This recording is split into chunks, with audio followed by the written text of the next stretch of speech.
저는 뭐 시간의 문제지. 아, 그러세요? 예, 전고점 돌파할 수 있다고 보고 있고요. 아, 뭐 10만 전자 네. 이번 상승 국면에서 가능하다고 저는 보고 있거든요. 아, 그러세요? 예, 저 뭐 9만 전자 있을 때 10만 전자 그때는 제가 부정적 이야기를 많이 했었는데 네. 이번 사이클에서는 가능하다고 보고 있고요. 뭐 2차 전지 좋다고 뭐 아직도 경쟁력이 있는 건 사실인데요. 중국도 그렇게 따라오고 있구나. 예.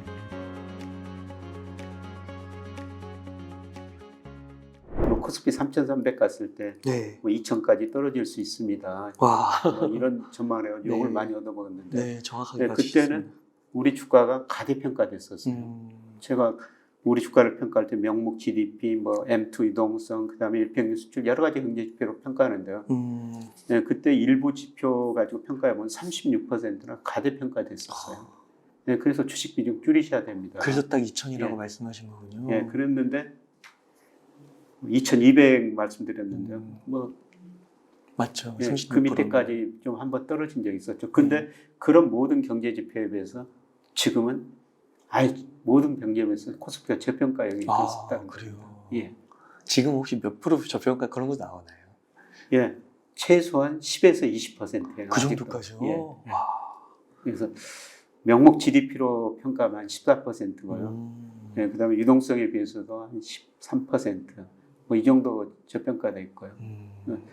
제자리에 결국 시간이 지나면 간다는 겁니다. 네. 그래서 제가 좀 안타까운 거는 우리가 지난 뭐 2년 동안 동학 기미운동이라고 맞아요. 정말 많은 분들이 주시장에 참여하셨지 않습니까? 근데 이렇게 저평가된 국면에서는 주시장에서 관심을 좀 덜 가지고 계시는 거. 맞아요. 저평가됐을 때는 오히려 주시장에 우리가 음, 더 관심을 가지셔야 된다는 겁니다. 맞습니다. 지금 막 삼성전자 주식 다 팔고 계신 것 같더라고요. 더 이상 버티지 못하시고 외국인들이 다 사는 것 같던데요.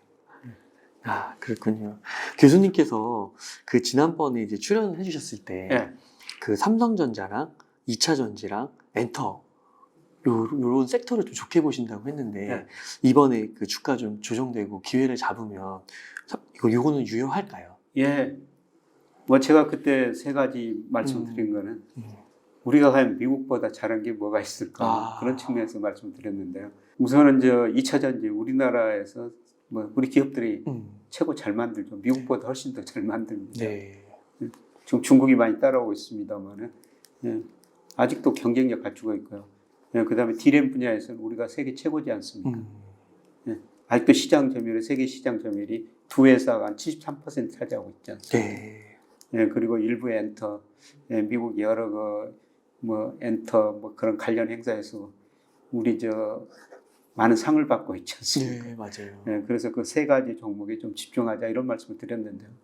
예. 그런데 그것들이 엄청 많이 올랐다가 예. 저는 뭐 이렇게 추세는 상승 추세인데 이 추세에서 아까 말씀드린 너무 2로 벗어났다는 거죠. 예. 그래서 추세에 접근하는 과정이 필요한데 이미 그 2차 전지가 먼저 올랐다가 네. 이 추세에 다시 조정 국면이 들어서고 이제 반도체가 들어설 거라는 네. 겁니다. 반도체가 들어서면 이제 코스피도 같이 떨어지죠. 예. 그래서 추세에 접근하거나 추세 밑으로 약간 밑으로 갈 수도 있는데요. 예. 그때 저는 아까 말씀드렸습니다만 뭐 이런 주식들 예. 다시 살려고 현금 준비하고 있는 겁니다. 아, 그러니까 이게 주가가 어느 정도 이렇게 오르다 보면은 버블이 형성돼서 생각보다 더 많이 올라가는 거고, 예. 그 다음에 이제 그 추세가 너무 벌어지면 또 평균으로 다시 돌아오는 거고. 그렇죠. 그런 예. 식으로. 그래서 예. 지금은 2차 전지는 이제 약간 회귀를 하고 있는 거고, 반도체도 약간 그럴 수 있는 거고. 예, 그렇습니다. 예. 아, 그렇게 보시는 거군요.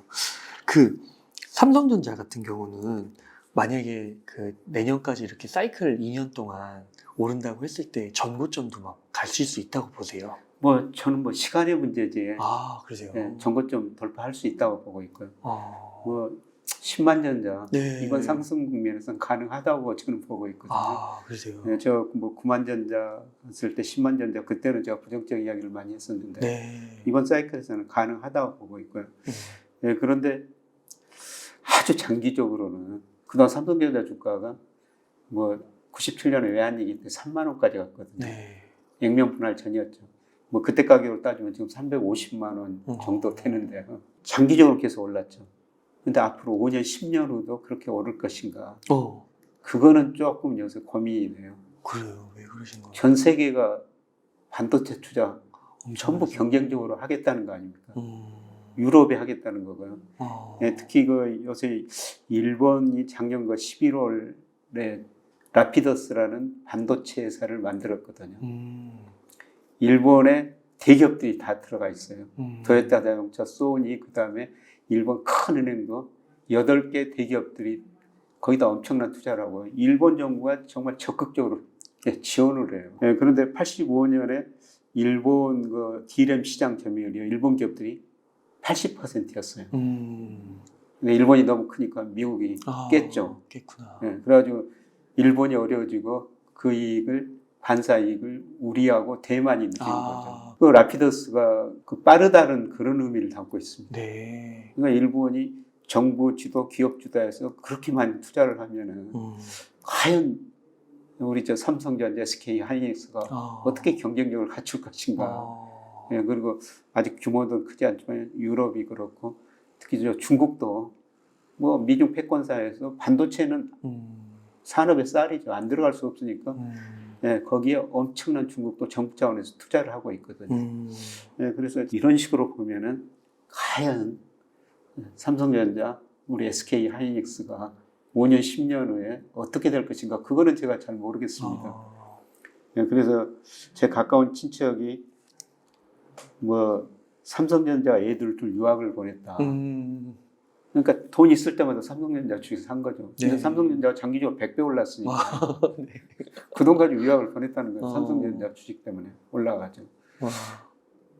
근데 앞으로 뭐 3, 4년은 그럴 수가 있는데 뭐 5년, 10년 갔을 때 과연 우리 반도체가 경쟁력을 유지할 수 있겠는가. 제가 반도체 전문가는 아니지만은 뭐 요새 세계 경제 흐름 보면서 일본이 2027년부터 아까 라피더스가 반도체를 이제 본격적으로 생산을 하겠다는 거거든요. 그래요. 지금 엄청나게 건물 크게 짓고 있어요. 반도체 공장을. 약간 반도체 공급 과잉 현상도 벌어질 수 있겠네요. 예, 그럴 수도 있죠. 전 세계가 그렇게 하니까. 미국도 인텔도 막 하고 있고. 인텔도 하고 있고 또 대만도 일본에다가 또 지금 큰 공장 짓고 있고 뭐 유럽도 지금 이제 투자를 시작하겠다는 거거든요.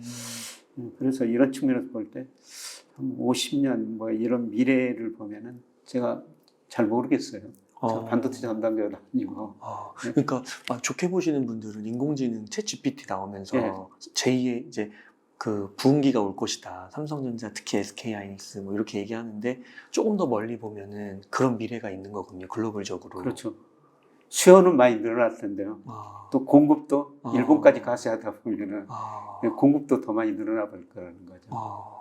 아마 수요는 계속 많이 늘어날 거예요.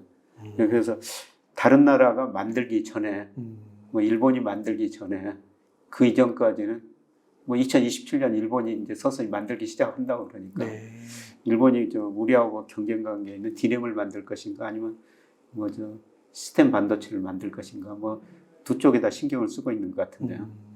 어떻든 이런 거 장기적인 측면에서 보면 세계가 경쟁적으로 반도체 생산한다고 보면은 앞으로 장래에는 좀 잘 모르겠습니다. 그 한국은행 총재가 우리나라 장기 저성장 국면에 들어갔다 뭐 비슷하게 얘기하신 것 같은데. 예, 그런 기자간담회하면서 그런 이야기를 했죠. 우리가 구조적으로 저성장 국면을 떴었다. 그걸 통화 정책으로 해결할 수는 없다. 구조 조정을 해야 된다. 그건 맞는 말이에요. 대표적으로 통화 정책에 의존했다가 실패한 나라가 일본이거든요. 그러니까 85년 9월에 미국이 어려우니까 플라자비를 통해 가지고 달러 약세 엔강세를 유도하거든요. 그래서 85년 8월에서 87년 12월 사이에요. 엔 가치가 48%는 올라버려요. 우리나라는 600원 된 거네요. 700원. 230엔에서 120엔 정도 돼버린 겁니다. 네. 이렇게 엔 가치가 올라버리니까 일본 수출 기업들이 아우성을 치죠. 그러니까 일본 중앙은행이 돈을 풀어주면서 금리를 내리면서 내수를 부양해버렸어요. 수출 기업들이 아우성을 치니까. 그러니까 경기도 괜찮았는데 돈 풀고 금리 내려주니까 일본 자산가에 엄청난 거품이 발생합니다. 85년에서 90년까지 뭐 주가, 집값 뭐 거의 3배 정도 올라버리거든요. 거품이 발생하니까 89년 말 90년 금리 급기야 인상하면서 거품이 붕괴되죠. 그 이후로 일본이 장기 디플레이션 이런 상태에 빠지거든요. 네. 통화 정책을 잘못 써가지고 와. 내가 그때 이제 N이 강세됐다면은 우리 저 구조 조정해가지고 생산성 증가시켜가지고 그 N 강세 한번 대응해보자. 그랬으면은 일본이 지금 같은 장기 디플레이션에 빠지지 않았을 거예요. 통화 정책 잘못 써가지고. 네. 그래서 한국은행 총재가 그런 이야기를 하는 것 보고 참 의미 있는 이야기다. 그런 생각이 들었습니다. 그럼 반도체도 더 분발해야겠지만 2차 전지에 희망이 있는 걸까요? 예, 2차 전지에도 희망이 있는데요. 예, 그런데 중국이 사실 2차 전지 시장 점유율이 제일 높은 게 CATL. CATL이거든요. 네, 중국이에요. 저도 전기차 타고 있는데요. 이거 전기차에서 그 어떤 회사 전기가 2차 전지가 들어갔을까 봤더니 CATL. 그러세요? 네. 그런데 뭐 우리나라만 질 좋다고 그러는데 좀 놀란 거는요. 한 번 충전하면은 지금 새 것이어서 그런지 어떤지 650km를 갑니다. 정말요? 예. 엄청 많이 가네요. 예. 막 품질 안 좋다고 막 그랬던 것 같은데. 그런데 그걸 보고 야, 중국 질이 괜찮구나.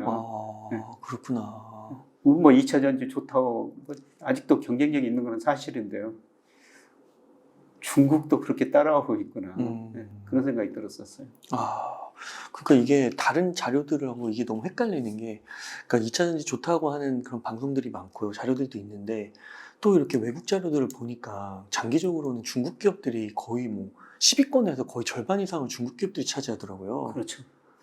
그러니까 세계 그 전기차 시장 점유율 보면요. 미국은 아직도 침투율하고 10%도 안 돼요.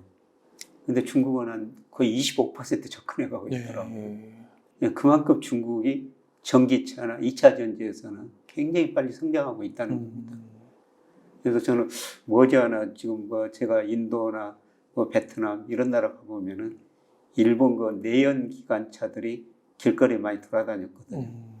네. 그런데 앞으로 그 일본 내연 기관차 대신에 중국 전기차가 아시아 곳곳을 돌아다니겠구나. 이런 생각이 들었었어요.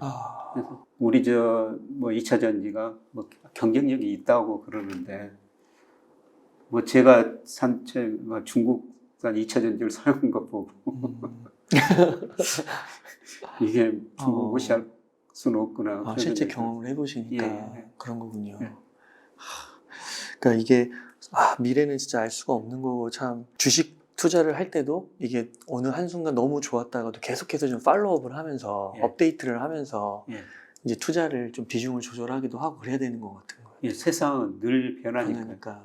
그러니까 좀 시간은 걸렸지만은 일본이 그 85년에 D램 시장 점유율이 80%였는데 그게 망한 거 보면서 그러니까요.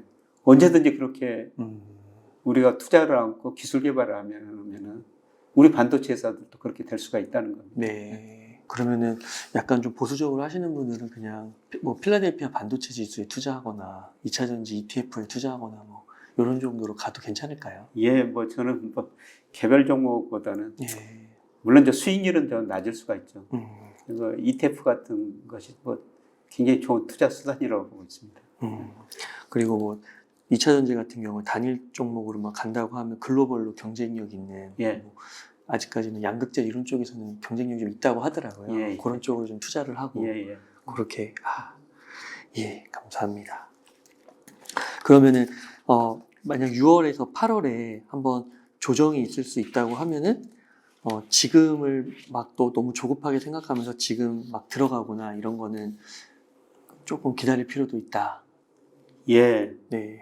그래서 뭐 저 같은 경우도 아까 현금 비중을 뭐 70%로 해줬다고 봅니다. 사실 투자하는 사람 입장에서 현금 가지고 있으면은 늘 불안하거든요. 그렇죠. 이게 주가 올라볼까 안 올까. 그래서 저는 뭐 계좌가 2개 있는데요. 제가 한 계좌는 제가 판 주식을 한 주씩 남겨놨어요. 그래서 그때하고 얼마나 가격 변동이 있는가 봐야지 그래도. 근데 한 계좌는 아예 보지를 않습니다. 그거는 전부 현금화 해놓고요. 아예 그 계좌는 열지를 않아요. 그래서 물론 그건 뭐 제 전망이 틀릴 수도 있고 그렇습니다만은 현금 가지고 참는 것도 상당히 좀 힘들죠. 아, 이게 주시장이 늘고 변동하고 오르고 내리는 거 보면요. 네. 교수님 그 한 섹터만 좀 더 여쭤보겠습니다. 이것도 이제 다른 국민주라서 네이버, 카카오는 어떻게 생각하시나요? 예, 제가 그 아주 그 저점에서는 한번 그 한 유튜브 방송에서 제가 샀습니다 이런 말씀을 드린 적이 있어요. 근데 그거는 저는 뭐 다 정리를 했습니다. 그런데 제가 그것보다는 아까 말씀드린 우리 경기 관련주 뭐 그것도 뭐 요새 많이 고평가됐다 지금 저평가에 들었다고 생각하고 있습니다만 예, 저는 뭐 경기 회복 사이클이 머지않아 선행지수가 증가하고 올 것이다. 이러기 때문에 이럴 때는 그 전기자동차, 자동차, 철강이 상대적으로 더 수익률이 높을 거라는 겁니다. 네. 그래서 뭐 비중 차원에서 물론 그런 주식도 가지고 있어야 됩니다만은 이런 거 경기 국면에서는 그런 주식을 지나치게 많이 가지고 있을 필요는 없지 않느냐 이런 생각을 합니다. 아, 네. 교수님 그러면 만약에 지금 한 1억 정도 여윳돈이 있으시면 어떻게 투자를 하시겠네요? 예, 저는 뭐 시점에 따라 다른데요. 네. 만약 뭐 7, 8월이라면은 뭐 80% 이상을 주식하고 싶고요. 네, 그다음에 뭐 나머지 20%를 뭐 채권이나 좀 사든지 아니면 금. 네. 네, 저는 장기적으로 달러같이 하락할 거라고 보기 때문에 네, 금가이 지금 많이 올랐다고 조정을 보이고 있습니다만 뭐 금을 나머지로 사고 싶습니다. 여기에 그 디지털 골드라는 비트코인은 좀 어떨까요? 네, 저도 비트코인은 예. 비트코인 사면은 뭐 네. 하루 종일 거래되고 주말도 거래되니까 좀 봐야 되고서 그럽니다만은 예, 비트코인도 괜찮다고 보고 있습니다. 괜찮다고 보시면. 그러니까 비트코인 가격을 결정하는 요소 보니까요. 예, 달러 가치하고 미 국채 수익률이거든요. 예, 달러 가치가 하락하거나 미 국채 수익률이 하락할 때 비트코인 가격이 올랐어요. 예, 그런데 뭐 미국 경제 3분기부터 침체에 빠질 것이다. 그러면 국채 수익률 금리 하락할 수밖에 없죠. 예, 그 다음에 지금 달러 가치가 지금 아직도 저는 고평가됐다고 보고 있기 때문에 미국의 대내 불균형을 해소하면 달러 가치가 하락할 수밖에 없다. 달러 가치 하락하고 미국 금리 떨어지면 비트코인 가격이 오른다. 금 가격이 오른다. 예, 두 가지가 똑같아요. 네. 달러 지수하고 미국 금리의 역상관관계가 있거든요. 네. 예, 두 가지 조건이 충돌하면 금 가격이나 비트코인 가격이 오르는데 뭐 탄력성은 비트코인 가격이 더 좋죠. 네. 근데 저는 뭐 워낙 그 변동성이 심하니까 네. 아까 제가 뭐 한 10% 안팎 금 사겠다 이런 말씀을 드렸습니다만 그 정도에 좀 그치는 게 좋을 것 같습니다. 둘 다 중요한 특징이 뭐냐면은 둘 다 이자도 없고 배당도 없습니다. 없어요. 그래서 한 10% 정도 예, 예. 많아도